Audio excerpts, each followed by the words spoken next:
샬롬 할렐루야. 창세기 41장 46에서 57절이요. 요셉이 애굽 왕 바로 앞에 설 때에 30세라. 그가 바로 앞을 떠나 애굽 온 땅을 순찰하니 7해 풍년에 토지 소출이 심히 많은지라. 요셉이 애굽 땅에 있는 그 7년 곡물을 거두어 각 성에 저장하되 각 성읍 주위의 밭의 곡물을 그 성읍 중에 쌓아둔 곡식이 바다 모래같이 심이 많아 세기를 그쳤으니 그 수가 한이 없었음이었더라. 흉년이 들기 전에 요셉에게 두 아들이 나되 곧 온의 제사장 보디베라의 딸 아스낫이 그에게서 낳은지라. 요셉이 그의 장자의 이름을 므낫세라 하였으니 하나님이 내게 내 모든 고난과 내 아버지의 온 집 일을 잊어버리게 하셨다 함이요 차남의 이름을 에브라임이라 하였으니 하나님이 나를 내가 수고한 땅에서 번성하게 하셨다 함이었더라. 애굽 땅의 7해 풍년이 그치고 요셉의 말과 같이 7해 흉년이 들기 시작하매 각국에는 기근이 있으나 애굽 온 땅에는 먹을 것이 있더니 애굽 온 땅이 굶주림에 백성이 바로에게 부르짖어 양식을 구하는지라. 바로가 애굽 모든 백성에게 이르되 요셉에게 가서 그가 너희에게 이른 대로 하라 하니라. 온 지면에 기근이 있음에 요셉이 모든 창고를 열고 애굽 백성에게 팔세. 애굽 땅에 기근이 심하며 각국 백성도 양식을 사려고 애굽으로 돌아와 요셉에게 이르렀으니 기근이 온 세상에 심함이었더라. 7해 흉년이 들기 시작하매.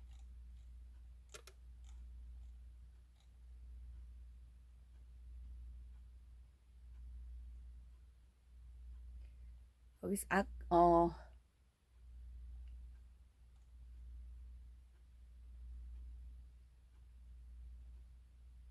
여기서 23절에요. 22절 다시 꿈에 보니 한 줄기에 무성하고 충실한 7이삭이 나오고 그 후에 또 가늘고 동풍에 마른 7이삭이 나더니 23절이에요. 그 후에 또 가늘고 동풍에 마른 7이삭이 나더니 7이삭이 어디에 말랐다고요? 동풍에 말랐다고요. 그래서 동풍에 마른 7이삭이 나더니 그 파리하고 흉한 소가에서는 어떤 그런 설명도 없어요. 근데 7이삭에서는 동풍에 마른 그런 것이 나와요. 왜냐하면 이제 제가 역할하는 것은 두 가지 역할이에요. 장작불이 이렇게 있으면 이제 장작불이 잘 타라고 옛날 같으면 왕겨죠. 왕겨를 놓으면 풍炉를 돌리더라고. 친척집에 가면 풍炉를 살살 돌리면 왕겨가 막 불이 일어나요. 그렇게 풍炉를 앉아서 서서히 저도 이제 재밌어. 저도 돌릴게요 하고 이제 돌린 적이 있어요. 풍炉를 서서 그러면 불이 막 이렇게 타오르면 그게 신기했어요. 풍로 역할을 한다 했어요. 이렇게 손을 이렇게 제가 이렇게 하는 것은 마치 풍로 역할 같이 한다. 그러다가 이제 너무 갑자기 풍로를 계속 돌리면 안 되니까 스스로 타는 그런 힘도 있어야 되잖아요. 그럴 때는 멈추면 스스로 잘 타고, 원래 잘 타는 데는 풍로 돌릴 필요 없고 그런 역할도 있고, 또는 가늘고 그런 이삭, 동풍에 마른 이삭이 있다 그런 말이고요. 모든 일에 있어서 누가 머리로 세워지고 머리가 어떻게 이끌어 가느냐 하는 것은 매우 중요한 문제입니다. 머리된 한 사람의 판단과 결정으로 인해 전체가 영향을 받을 수 있기 때문이지요. 축구팀을 예로 든다고 할 때 똑같은 선수들이 동일한 조건 하에 있다 해도 어떤 사람이 팀의 감독을 맡아 이끌어 가느냐에 따라 팀의 실력은 큰 차이가 날 수 있습니다. 감독이 어떤 전략과 계획을 가지고 팀을 훈련시키고 선수들을 활용하느냐에 따라 결과는 전혀 달라지는 것이죠. 예를 들어 가정에서도 살림을 하는 사람이 얼마나 규모 있고 지혜롭게 하느냐에 따라 똑같은 예산을 가지고도 가족 전체의 삶이 전혀 달라질 수가 있습니다. 이는 육적인 분야에서뿐만 아니라 영적인 분야에서는 더더욱 그러하지요. 머리된 사람이 얼마나 하나님의 마음을 잘 알아서 하나님의 뜻 가운데로 인도하느냐에 따라 하나님의 일을 이룸에 있어서 너무나 큰 차이가 됩니다. 그래서 성경에 보면 하나님께서는 하나님의 마음에 합한 사람, 하나님의 뜻을 잘 아는 사람들을 찾아 그들을 머리로 세워 하나님의 섭리를 이루셨지요. 그런데 이렇게 하나님의 뜻 가운데 머리로 세워주셨다 해도 사람들이 그를 믿고 순종하여 따라주지 않으면 아무 소용이 없다는 사실입니다. 출애굽한 이스라엘 백성들이 만약 하나님께서 세워주신 모세 선지자를 전폭적으로 믿고 순종하여 따라만 주었다면 그들은 그 오랜 세월 광야에서 방황할 필요가 없었고 결국 광야에서 죽는 일이 없었겠지요. 그러므로 머리가 어떤 사람인가도 중요하지만 그에 못지않게 머리로 세워진 사람을 전체가 얼마나 믿고 순종하느냐도 매우 중요한 것입니다. 그것을 잘 보여주는 예가 바로 지금 계속 설명되고 있는 내용이죠. 애굽왕 바로와 그의 신하들은 요셉이라는 인물을 만났을 때 그를 믿고 신뢰하게 되었습니다. 그래서 요셉을 단번에 애굽 전역을 치리하는 총리로 삼아 다가올 풍년과 흉년의 때를 대비하게 하였죠. 이것을 명한 사람은 물론 바로였지만 신하들 중에도 누구 한 사람 반대하는 사람이 없었습니다. 모두가 한 마음이 되어 요셉을 믿고 신뢰했으며 요셉의 말에 순종하여 행했지요. 이는 그들이 비록 요셉이 섬기는 여호와 하나님을 섬기는 것은 아니었지만 요셉과 함께 하시는 하나님을 인정했기 때문입니다. 또한 자신들의 자존심이나 유익을 쫓기보다는 나라와 백성을 먼저 생각하고 위하는 선하고 넓은 마음가짐을 가졌기 때문이고요. 우리가 한번 바로의 입장이나 또는 바로의 신하들의 입장이 되어서 나 같으면 어떻게 했을까를 생각해 보신다면 우리 스스로의 마음도 점검이 될 것입니다. 나보다 아랫사람이 더 인정받고 사랑받을 때 나보다 아래에 있던 사람이 더 먼저 되었을 때 나보다 더 능력 있는 사람이 나타나 자신의 위치가 위협받는다고 생각될 때 과연 이러한 경우에 우리의 마음은 어떠하시겠는지요. 당연히 진리와 함께 기뻐하는 마음이 되어야 하며 더욱이 그것이 하나님의 나라와 영혼들을 위한 일이라고 하며 더더욱 기쁨으로 받아들일 수가 있어야 합니다. 그렇지 않고 마음이 상하여 상대를 배척한다거나 낙심하고 좌절하여 물러나 버리고 만다면 이는 자신의 사사로운 욕심과 자존심으로 인해 자칫 해치는 자가 되고 마는 것이지요. 하나님의 일을 하는 데 있어서 모두의 마음이 하나로 모아지는 것은 너무 중요합니다. 모두가 함께 마음을 모아야 할 때는 그것이 비진리가 아니라고 하면 설령 자신에게 불이익이 온다 할지라도 기꺼이 함께 모아줄 수 있는 마음이 되어야 하지요. 잠언 18장 1절에 무리에게서 스스로 나뉘는 자는 자기 소욕을 따르는 자라 온갖 참 지혜를 배척하느니라는 말씀처럼 자기 생각이나 뜻에 맞지 않는다 하여 무리에게서 나뉘는 것은 결국 자기 소욕과 유익만을 쫓기 때문입니다. 그런데 바로 주변의 신하들 중에는 이런 사람이 없었고 모두가 한 마음이 되어 요셉을 따라 주었기에 요셉은 하나님께서 주신 지혜와 명철 가운데 마음껏 일을 할 수가 있었지요. 그리고 그로 인한 축복이 결국은 바로와 신하들과 그 나라에 임하는 것을 볼 수 있습니다. 이는 그들이 선한 마음을 가지고 하나님의 사람을 믿고 인정하여 순종했기 때문에 공의 가운데 받게 되는 축복이었지요. 하나님의 사람과 함께 했을 때 받는 축복입니다. 아브라함의 조카 롯도 그가 아브라함과 함께 있을 때와 그렇지 않을 때의 차이는 얼마나 컸습니까? 육으로 볼 때는 더 기름지고 좋은 땅을 취하여 그곳으로 들어갔으니 당연히 더 축복받고 형통해야 할 것 같은데 결과는 오히려 반대였지요. 아브라함의 곁을 떠나는 순간부터가 불행의 시작이었고 그 후로 온갖 시험과 어려움에 빠지게 됩니다. 이러한 원리는 빛이신 하나님과 우리 사이에도 동일하게 적용이 됩니다. 많은 분들이 문제들이 있지만 자신이 한번 스스로의 자신의 문제를 원인을 진단해 보시면 좋겠고, 왜 그런 갖가지 문제들이 찾아왔을까요? 분명히 하나님을 멀리하는 삶을 살았을 것이고 빛이신 하나님과는 반대가 되는 어둠 가운데 거하는 삶을 살았을 것입니다.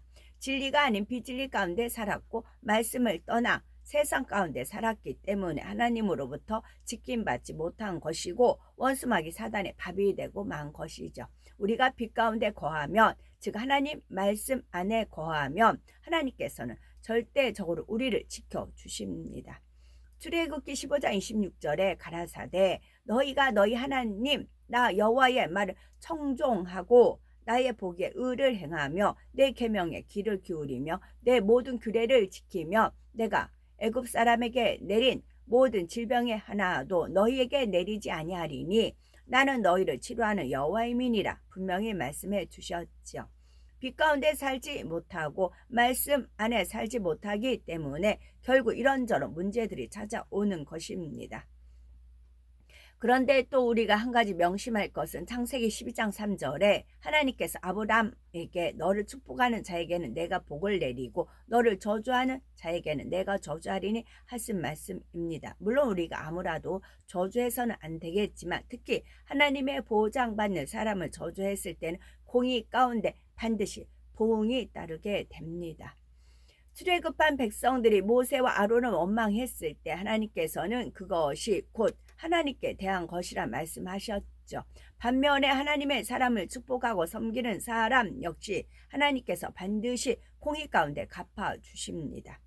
마가복음 9장 41절에 보면 예수님께서 제자들에게 누구든지 너희를 그리스도에게 속한 자라 하여 물 한 그릇을 주면 내가 진실로 너에게 이르노니 저가 결탄코 상을 잃지 않으리라 하셨죠. 하물며 하나님께서 보장하시는 사람에게 행한 것은 더더욱 하나님께서 축복으로 갚아주십니다. 애굽왕 바로와 그의 신하들도 하나님께서 보장하시는 요셉을 인정하고 신뢰하여 그를 선대하였기 때문에 그로 인한 축복을 받을 수가 있었던 것이죠. 나라의 존립 자체가 크게 흔들릴 수도 있는 엄청난 재앙이 몰려왔지만 애굽은 요셉을 머리로 세워 대처하게 함으로 인해 오히려 이 일이 바로와 그의 나라에게 있어서는 더 큰 축복을 받는 계기가 되었던 것입니다. 주변의 모든 나라들은 7년의 흉년으로 인해 큰 재앙 가운데 빠졌으나 요셉이 나라를 치리하던 애굽은 그 반대로 더욱 부강한 나라가 될 수 있었죠. 바로와 신하들이 선한 마음으로 하나 되어 하나님의 사람을 믿고 인정하며 함께 했을 때 이와 같은 축복이 오더라는 사실이죠. 요셉은 그의 나이 30에 애굽이라고 하는 크고 강대한 나라의 총리가 됩니다. 그렇다 하여 요셉이 이제부터는 부와 명예와 권세를 누리며 마음 편히 살아갈 수 있는 것이 아니었지요. 요셉은 곧바로 애굽 온 땅을 순찰하며 앞으로 다가올 7년의 풍년과 7년의 흉년을 대비하기 위해 그 어느 때보다도 몸과 마음이 분주했습니다. 그리고 과연 하나님께서 주신 꿈의 해석대로 애굽에는 7년간의 큰 풍년이 오지요. 41에서 49절, 47에서 49절에 7해 풍년의 토지 소출이 심히 많은지라 요셉이 애굽 땅에 있는 그 7년 곡물을 거두어 각성에 저축하되 각성 주위에 밭의 곡물을 그 성중에 저장하매 저장한 곡식이 바다 모래같이 심히 많아 세기를 그쳤으니 그 수가 한이 없었음이라 말씀하고 있습니다. 그 곡식을 다 요셉이 있는 곳으로 가져온 게 아니었어요. 수확한 그곳에 그 성중에 저장을 했다 했어요. 그러니까 자기 위치에서 충성하면 됩니다. 남의 동네 어쩌고 저쩌고 할 거 없이 내 위치에서 내 있는 본분에서 최선을 다하면 됩니다. 저는 하나님께 말씀을 드렸잖아요. 하나님 집만 확보해 주세요. 그러면 돈을 벌어야 된다 해서 뭐 이제 끼웃거리는 거죠. 문자가 오거든요. 어느 집에 이렇게 봐주면 요즘은 올랐어요. 인건비가 올라가. 어저께도 문자 왔는데 430준대요. 아가 하나인데 돌보면 430을 준대요. 올랐더라고요. 저 때는 250, 60 저쪽에 한 300? 강남 쪽에 그렇게 일한 적도 있는데 올랐더라고요. 그렇게 끼웃거리 이제 그래 문자 오면 나 이거서 돈 벌면 마음도 편하고 좋은데 이제 그러잖아요. 몸은 고대도 배우는 게 많아요. 그리고 한겨울 같은 경우는 거의 한겨울은 일을 했어요. 항상 아가가 있으니까 보일러를 따뜻하게 때워요. 항상 따뜻해요. 그것이 좋았어요. 추운 줄 모르고 지나거든요. 집에 올 때만 이제 찬바람 쐬니 그런 갑갑함은 있어도 통장에 이제 차고차고 생기면 내가 이제 원하는 대로 쓸 수도 있고 마음도 넉넉해지고 그렇지요. 근데 이제 집만 확보해 주세요. 그럼 거기에 대한 미련을 접겠습니다 했잖아요. 근데 진짜 확보해 주셨잖아요.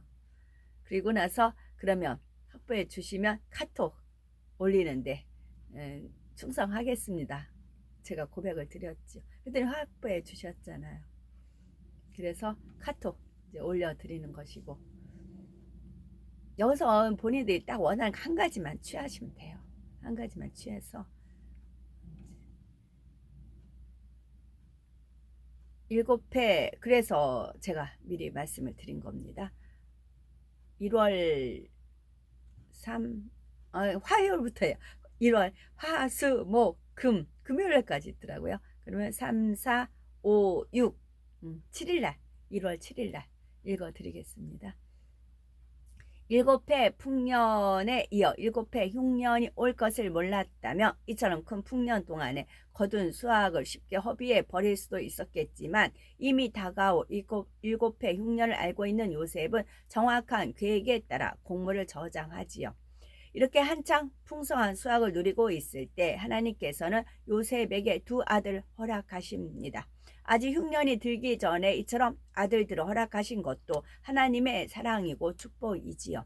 흉년은 아무래도 국가적인 재앙인데 그러한 시기에 자녀를 낳는 것보다야 당연히 풍년의 기쁨을 누리고 있는 때에 자녀를 낳는 것이 더 복되지 않겠습니까?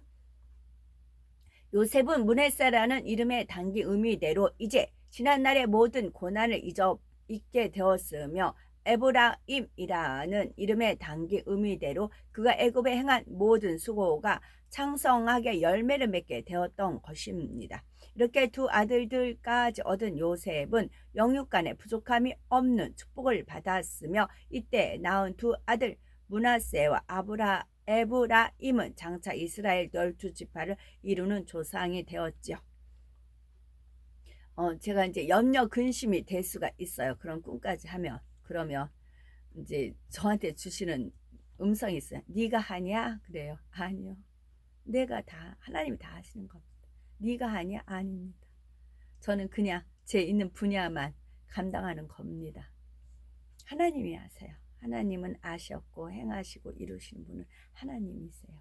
하나님 손바닥이 있어요. 단지 저는 공부하러 가는 차원이에요. 공부. 거기서 무엇을 하나님께서 저한테 가르쳐 주기 원해서 이제 명하신 거지요. 이제 장소가 딱 듣는 순간에 보는 순간에 가야 되는 곳이네요. 그랬죠. 그래서 미리 갔죠. 그랬더니 상권이 아니었더라고요. 상권이면 이게 지금 오전, 오후, 밤 10시까지 세 타임이 있더라고요. 그러면 그 중간중간 타임은 어떻게 해요? 저는 이제 주로 사람들을 피합니다.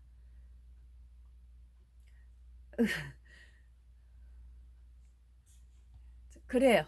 그러니까 이제 그 공간에 시간이 때워야 돼요. 그리고 나서 이제 가야 돼요.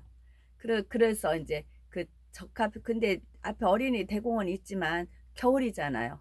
차라리 따뜻할 때면 꽃도 찍고 뭣도 찍고 할 건데 겨울이니까 날씨가 또 어떻게 될지를 모르겠어요. 그래서 아버지 이게 있었구나.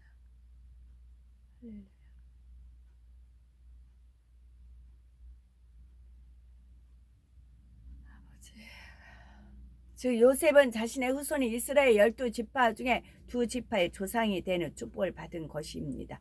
이는 요셉이 하나님께서 주신 꿈을 잃지 않고 신실하신 하나님을 믿어드렸으며 하나님 앞에 변함없이 행해왔던 결과이지요.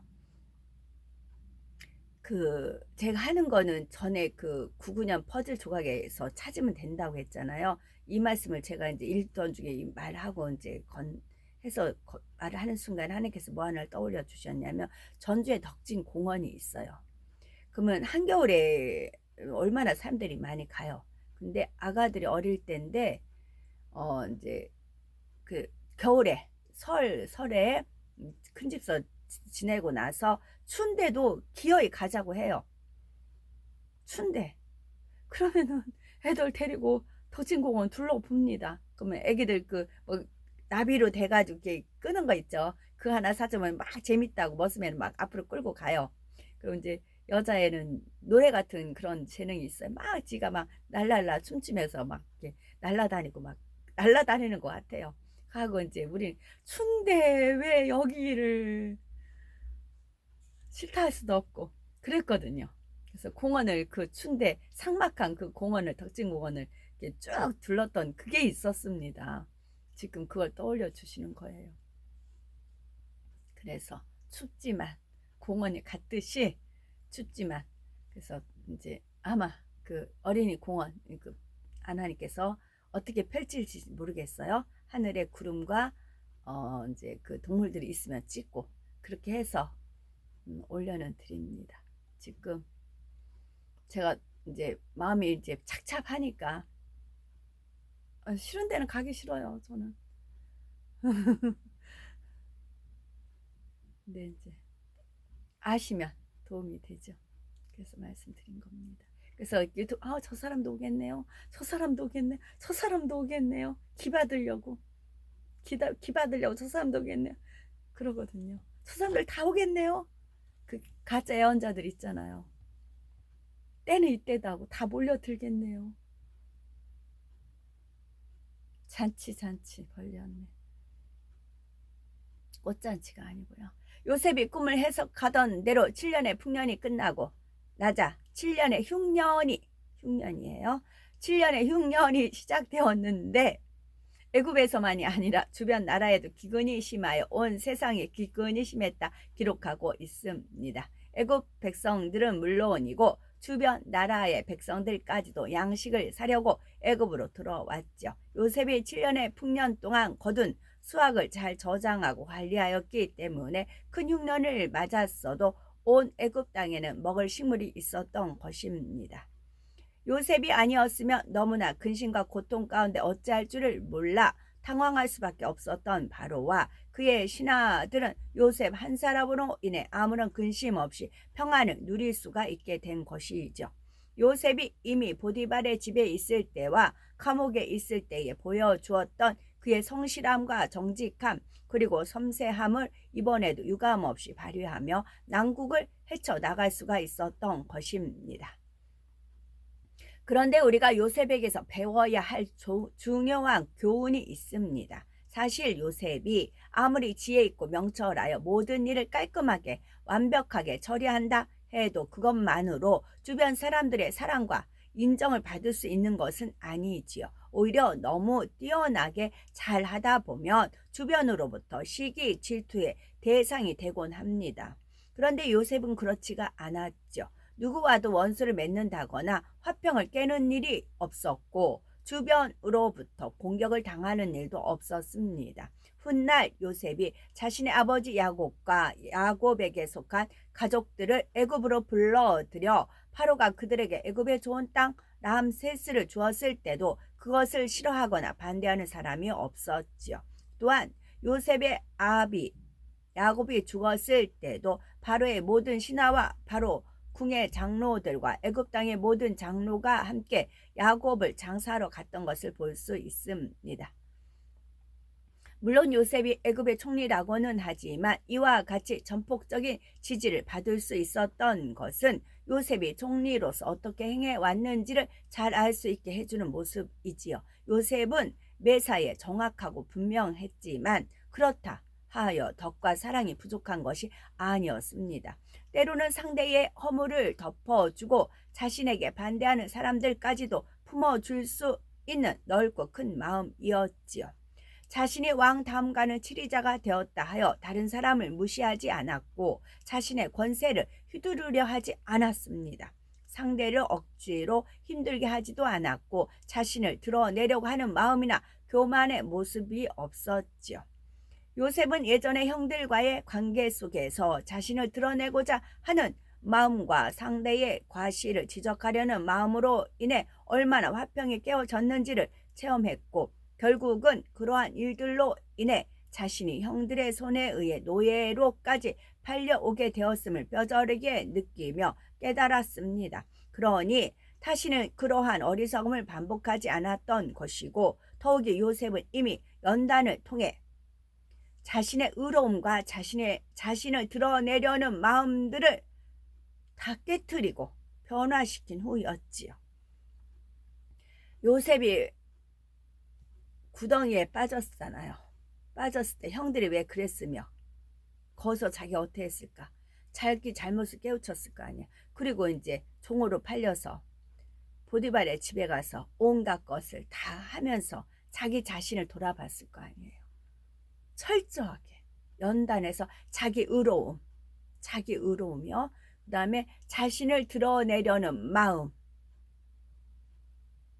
형들한테 신나게 얘기했잖아요. 절하는 거 있잖아요.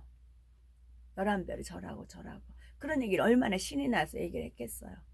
그걸로 인해서 자신이 그렇게 아버지한테 사랑받 7색 옷을 입었던 자기가 그 상황까지 갔을 때 얼마나 철저하게 진짜 사무치도록 연단을 통해서 자신의 의로움, 자신을 드러내려는 마음, 이게 강한 집회잖아요.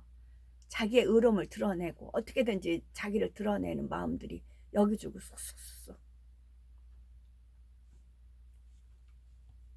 누구도 품을 수 있고 누구와도 화평을 쫓을 수 있는 마음이었으며 누구라도 무시하지 않고 섬기는 마음이었습니다.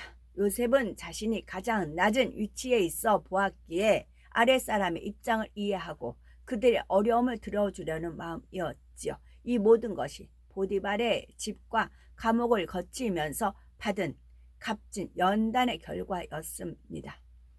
그렇다면 우리는 이러한 요셉과 내 자신의 모습을 한번 비교해 보면 자신의 의로움만을 내세우다 보니 혹시 다른 사람과 화평이 깨어지지는 않았는지요.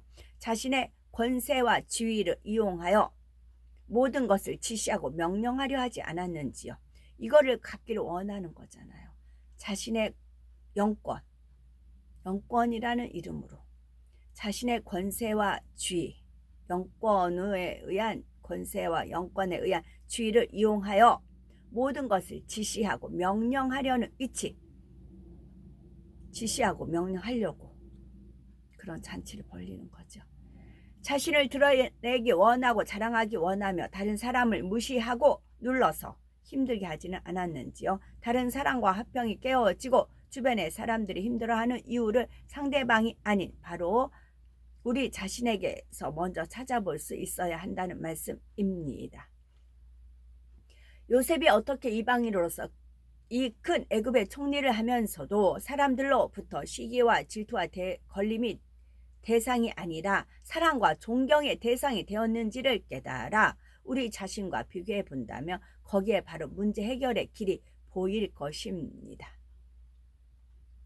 요셉은 아무래도 이방 나라인 애굽에 살다 보면 자신이 어려서부터 배우고 따랐던 하나님의 법과는 맞지 않은 일들을 대하게 되었을 것입니다. 섬기는 대상도 달랐을 뿐만이 아니라 하나님의 법과 이방인의 법과는 여러 가지 차이점이 있었겠지요. 그럼에도 요셉은 그러한 상황 속에서도 애굽의 법이나 종교와 걸리지 않았고 두루두루 화평했던 것을 봅니다.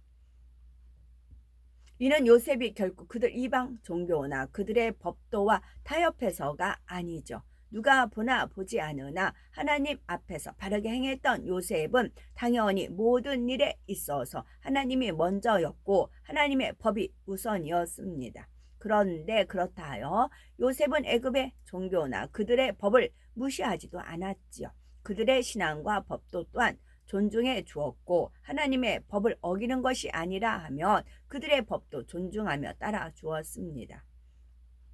요셉이 만약 애굽의 총리로서 자신은 하나님을 섬기는 사람이니 내 신앙과 내가 배운 하나님의 법도만을 고집하겠다고 했다면 결코 그들 사이에서 화평이 이루어질 수 없지요.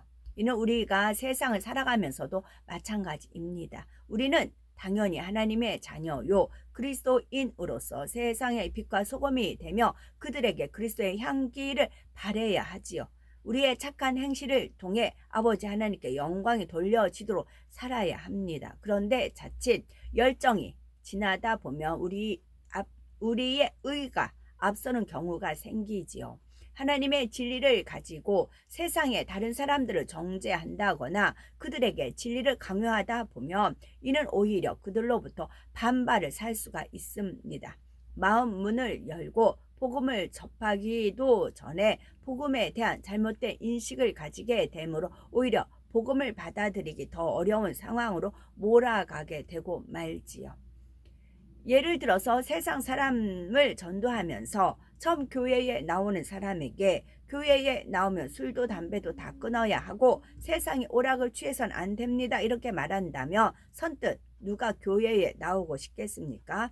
또는 직장이나 학교에서도 당연히 정도를 걷고 진리대로 행해야겠지만 그렇다 하여 자신만 의롭고 다른 사람은 모두가 비진리 가운데 행하는 것처럼 말한다면 그런 사람을 통해서 복음을 받아들이기는 쉽지 않겠지요. 그런데 요셉은 가장 먼저 하나님과 화평을 이루었던 것이고 그러면서도 주변의 모든 사람들과도 화평을 깨지 않았다는 사실입니다. 이는 덕이 있는 넓고 큰 마음 가운데서 교만하지 않고 섬기려는 마음이 있었기 때문에 가능할 수가 있었던 것입니다. 우리 자신은 과연 주변의 이방인들로부터도 얼마나 인정받고 신뢰받고 있는지 이 또한 스스로를 돌아보고 점검하는 귀한 시간이 되셔야 되겠고 요셉으로 인해 그의 가족들까지도 애굽왕 바로로부터 환대받고 그 나라의 좋은 땅에 정착하여 축복을 받을 수 있었던 것처럼 우리 한 사람으로 인해 우리 교회 전체가 칭찬받고 사랑받을 수 있다는 사실을 명심해야 되겠고 이제 요셉의 형들이 양식을 구하러 애굽에 왔다가 총리가 되어 있는 요셉을 만나는 내용이 나오죠. 요셉은 하나님으로부터 신뢰를 받았고 주변의 사람들로부터도 신뢰를 받았습니다. 하나님으로부터도 사랑받았고 주변의 사람들로부터도 사랑받았죠. 이는 요셉이 하나님 앞에서 늘 성실과 정직으로 행했기 때문이며 사람들 앞에서도 동일한 모습이었기 때문입니다. 이처럼 하나님 앞에서나 사람 앞에서 사랑받고 신뢰받는 사람이라고 하면 무엇 하나 부족한 것도 없을 것이고 어떤 문제도 만날 일이 없지요. 그렇다면 우리 문제가 해결받기 위해 하나님 앞에서 얼마나 신뢰받을 만한 모습이며 얼마나 사랑받을 만한 모습인지 살펴야 되겠고 하나님 앞에 약속한 거 하나님과의 사이에 반드시 행해야 할 것 이러한 것들을 얼마나 성실하게 변함없는 모습으로 행했는지 우리 자신을 살펴봐야 되겠다는 말씀이고요. 교회에도 나왔다 안 나왔다 하고 기도도 했다 안 했다 하며 기쁘고 감사할 일이 있을 때는 하나님 감사합니다 했다가도 어렵고 힘든 일이 있으면 하나님 나에게 왜 이런 시련이 오나요 하며 불평 불만하는 입술은 않으셨는지요. 믿고 기도한다 하다가도 이내 의심하거나 믿음으로 기도한다고 하면서 여전히 세상을 의지하는 모습도 이러한 모든 것이 하나님과 나 사이의 신뢰관계를 방해하는 일입니다. 사람 사이에도 마찬가지입니다. 내가 얼마나 가족들에게 신뢰받고 있는가, 내가 얼마나 내 직장이나 학교에서 동료와 친구들로부터 신뢰받고 있는가 이런 모든 것들이 우리의 신앙을 말해주는 척도가 될 수 있습니다. 가족의 문제, 직장이나 학교에서의 문제, 기타 주변 사람들과의 사이에서 생길 수 있는 모든 문제들의 원인도 결국은 우리가 얼마나 신뢰받고 사랑받는 모습으로 살아가고 있는가에서 찾을 수 있습니다. 우리는 말씀을 통해서 하나님과의 관계, 주변의 사람들과의 관계 속에서 과연 나는 어떠한 존재인가 점검하셔서 앞으로는 하나님 앞과 사람 앞에 더욱 신뢰받고 사랑받는 모습이 되셔야 되겠고, 그래서 우리가 있는 곳마다 아버지 하나님께, 아버지 하나님 앞에 영광 돌리는 복된 삶을 사실 수 있는 우리가 되셔야 되겠습니다. 아멘.